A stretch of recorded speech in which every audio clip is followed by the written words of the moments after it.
One day you woke up in the morning and you felt pain in your stomach. Immediately rushed to the hospital bearing all that unusual feeling in your stomach.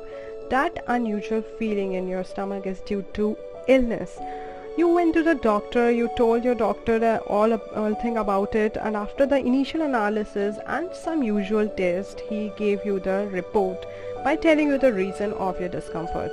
The condition that causes discomfort and developed a lack of ease is disease. Yeah, you might be suffering from some diseases. Let's understand in detail what are these health diseases. So some of these diseases are communicable diseases. Now question arises, what are these diseases, why do they cause, and how do they communicable? And these communicable diseases are just similar to the infectious diseases because it is an illness caused by an infectious agent or it's toxic, which can be directly or indirectly passed to the healthy person. That can be caused by an organism or viruses, that is called pathogens, and that can enter and multiply within the human body. All are, that's why it is known as contagious or infectious diseases. So you can see it here that how the diseases is transmitting from one person to another and so on to another more persons.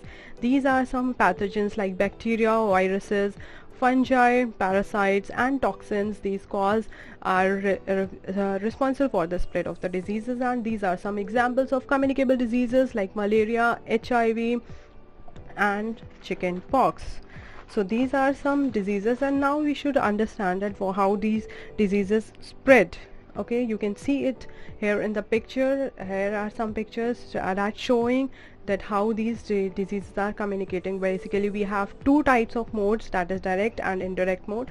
Direct contact means when your body is touching to the another body by while shaking your hand or by sitting closely. Indirect contact means when your body is not in touch but still the disease is transmitting, like when you sneezes. Okay, so this is how the communicable diseases. For some examples are given here: cholera, typhoid, hepatitis, influenza, tuberculosis, malaria and tetanus.